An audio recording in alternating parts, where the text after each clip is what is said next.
Hi viewers, welcome to our channel. ప్రస్తుతం మనతో పాటు దాము బాలాజీ గారు, సీనియర్ జర్నలిస్ట్ ఉన్నారు. వారితో ఒకసారి మాట్లాడదాం. సార్ నమస్కారం సార్. సార్ ఫైనల్గా నాగబాబు గారి పైన ఎన్నో ఊహాగానాల తర్వాత కూటమి గవర్నమెంట్ ఆయన్ని మంత్రివర్గంలోకి తీసుకుంది సార్. అయితే ఇప్పుడు దీనిపైన జనసేనలో కాస్త విమర్శలు వస్తున్నాయని చెప్పేసి వార్తలు వినిపిస్తున్నాయి. అంటే నలుగురు మంత్రులను కూడా జనసేన నుంచి అగ్ర కులాల వారికే ఇచ్చారు, కానీ దళితులకు, బీసీలకు వీళ్ళెవరికి ఇవ్వలేదు. ఇప్పుడు నాగబాబు గారిని కూడా తీసుకున్నారు, ఆయన కూడా అగ్ర కులానికి చెందిన వారి అని అంటున్నారు. మరి ఇప్పుడు నాగబాబు గారికి ఇవ్వడానికి గల కారణం ఏంటి? ఆయనకి ఎటువంటి మంత్రి పదవి ఇచ్చారు? మరి వస్తున్న ఈ విమర్శల పైన మీ ఒపీనియన్ ఏంటి సార్? నాగబాబుకి యాక్చువల్గా మామూలుగా అయితే మనకి టీటీడీ బోర్డు చైర్మన్గా ఇస్తారనే వార్తలు వచ్చాయి గతంలో. దాని తర్వాత రాజ్యసభ సభ్యుడు, రాజ్యసభకి పంపిస్తారని చెప్పారు. ఎందుకంటే ఆ మధ్య ముగ్గురు వైసీపీ వాళ్ళు రిజైన్ చేశారు. ఆ ముగ్గురుకి సంబంధించి ఒకటి నాగబాబుకి కావాలని పవన్ కళ్యాణ్ కూడా ఢిల్లీ వెళ్ళినప్పుడు మోడీతో, అమిత్ షాతో మాట్లాడారని చెప్తున్నారు. ఆల్మోస్ట్ అయిపోయింది అనుకున్నారు, కానీ నాగబాబు దాన్ని ఖండించాడు. నేను ట్రై చేయట్లేదు అన్నారు. తర్వాత ఏమర్థమైందంటే నిన్న ఒక సర్క్యులర్ రిలీజ్ అయింది గవర్నమెంట్ది, చంద్రబాబు సంతకంతో ఉన్న సర్క్యులర్.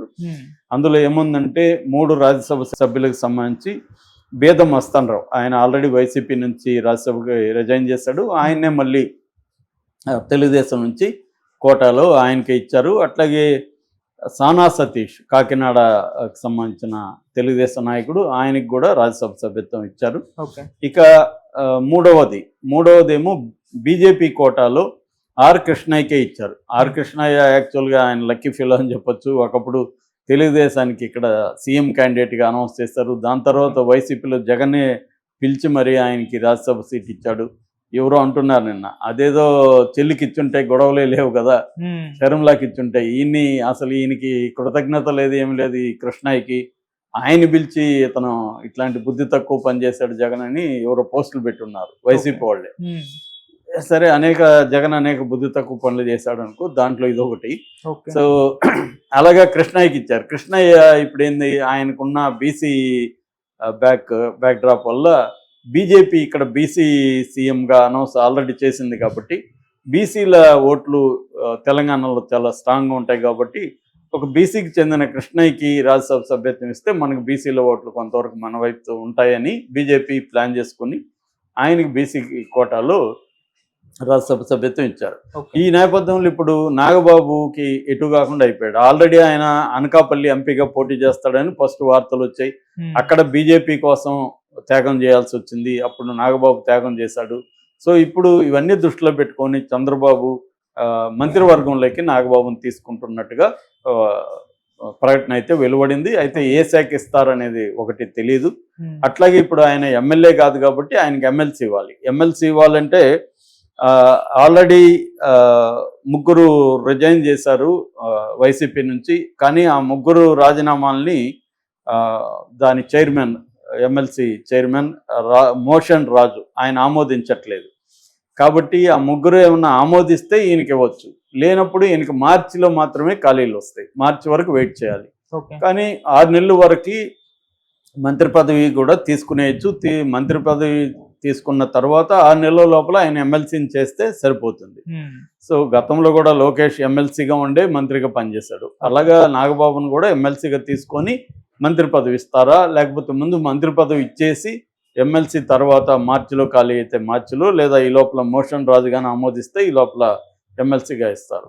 సో మార్చి అనేది పెద్ద 3 నెలల్లో ఉంది కాబట్టి పెద్ద ఇబ్బంది లేదు. సో ఆ రకంగా ఈయనకైతే మంత్రి పదవి అయితే ఇచ్చారు. ఇంకా శాఖ అయితే కేటాయించలేదు. ఒక వార్త ఏమొస్తుందంటే చంద్రబాబు దగ్గర లా అండ్ ఆర్డర్ ఉంది. లా అండ్ ఆర్డర్ తన అన్నకి ఇప్పించాలని పవన్ కళ్యాణ్ ఉన్నాడు. ఎందుకంటే లా అండ్ ఆర్డర్ ఇష్యూస్ ఎక్కువ వస్తున్నాయి ఈ మధ్యకాలంలో. Pawan Kalyan law and order విషయంలోనే అసంతృప్తిగా ఉన్నాడు. అది చంద్రబాబు పట్టించుకోవట్లేదు. మొన్న కూడా ఆయన లా అండ్ ఆర్డర్కి సంబంధించి వైసీపీ వాళ్ళ మీద కేసులు పెట్టట్లేదు, పోలీసులు తగిన చర్యలు తీసుకోవట్లేదని డైరెక్ట్గా హోంమంత్రి అనిత మీదకే ఆయన వెళ్ళాడు. అనిత నేను కానీ అది తీసుకుంటే వేరే రకంగా ఉంటుంది, హోమ్ తీసుకుంటా అన్నాడు. నిజానికి అప్పుడు పవన్ కళ్యాణ్ మీద విమర్శలు వచ్చాయి. అది లా అండ్ ఆర్డర్ అనేది అనిత హోంశాఖకు సంబంధం లేదు. ఈయనకి తెలిసి కూడా ఈయన 6 శాఖల మంత్రిగా ఉన్నవాడికి తెలీదా ఏ శాఖ ఏ వ్యవహారం ఏ శాఖ కిందకు వస్తుంది ఆయనకి తెలీదా? తెలిసి కూడా చంద్రబాబును అనలేక ఆమె దళిత మహిళను టార్గెట్ చేశారన్న విమర్శలు కూడా వచ్చాయి. ఏదేమైనా అందుకని ఇప్పుడు లా అండ్ ఆర్డర్ శాఖ చంద్రబాబు దగ్గర ఉంది కాబట్టి దాన్ని నాగబాబుకి ఇప్పించాలని పవన్ కళ్యాణ్ ఉన్నాడు అనేది ఒక వార్త. ఇది ఒక పక్క ఉంటే జనసేనలో ఒక పెద్ద అసంతృప్తి, ముఖ్యంగా బీసీలు దళితుల్లో అసంతృప్తి రాజుకుంటుందనేది ఒక వార్త. ఎందుకంటే ఇప్పటికీ నాగబాబుతో సహా 4 మంత్రులు అవుతారు. నాదెండ్ల మనోహరు, పవన్ కళ్యాణ్, కందుల దుర్గేష్, ఈయన నాగబాబు. ఈ 4లో 3 కాపు సామాజిక వర్గం.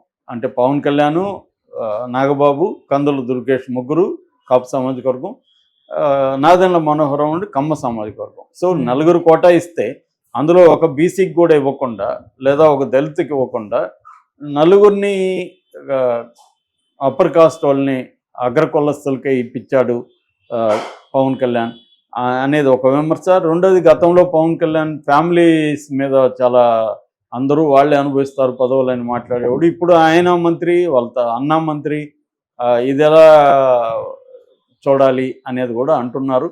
ఏదేమైనా దీని మీద విమర్శలు అయితే స్టార్ట్ అయినాయి.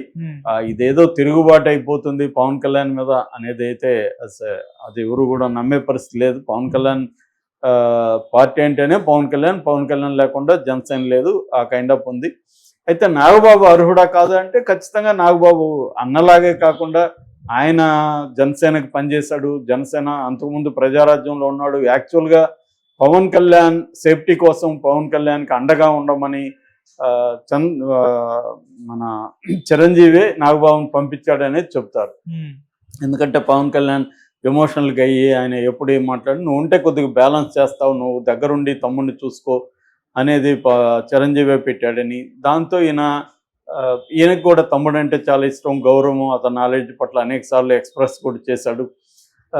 అలాగా ఈయన చూసుకుంటున్నాడు. దాంతోపాటు పార్టీని కూడా, ముఖ్యంగా ఏంటంటే పవన్ కళ్యాణ్ అందరినీ కలిసే పరిస్థితి ఉండదు, అనేక అసంతృప్తులు ఉంటాయి, వాళ్ళతో మాట్లాడాలి. నాగబాబుకి ఏంటంటే విపరీతమైన ఓపిక ఉంది, సహనం ఉంది కాబట్టి వాళ్ళతో పోయి మాట్లాడడం, డీల్ చేయడం, ఎక్కడైనా అతిగా ఇచ్చేస్తుంటే వాళ్ళకి వార్నింగ్లు ఇవ్వడం. పవన్ కళ్యాణ్ అందరికీ డైరెక్ట్గా వార్నింగ్లు ఇవ్వలేదు కాబట్టి పవన్ కళ్యాణ్ తరఫున వాళ్ళని హెచ్చరించడం.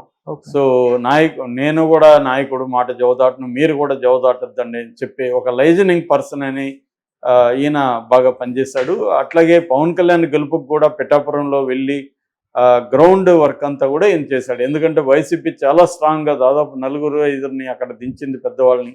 స్ట్రాంగ్గా పవన్ కళ్యాణ్ అసెంబ్లీ గేట్లు తాకనేయమని ఒక ప్రతిజ్ఞ లాంటిది వైసీపీ చేసింది. దానికి విరుగుడుగా నాగబాబు అక్కడ పనిచేయడం, ఇవన్నీ నాగబాబు కాంట్రిబ్యూషన్ అనేది జనసేనకి చాలా పెద్ద స్థాయిలో ఉంది.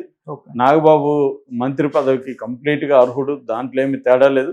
కాకపోతే ఏంటంటే బీసీలని ఇటు దళితుల్ని అకామిడేట్ చేయలేకపోవడం అనేది ఒక కొరతగా కనిపిస్తుంది. కాకపోతే పవన్ కళ్యాణ్కి కూడా ఏంటంటే ఉన్నవి 4 మంత్రులు ఆల్రెడీ మనకి నాదెండ్ల మనోహర్ ఎంత కష్టపడి పనిచేశాడు తెలుసు. నెంబర్ 2గా ఆయన జనసేనలో ఉన్నాడు, ఆయనకి ఇవ్వకుండా ఉండే ప్రసక్తి కష్టం.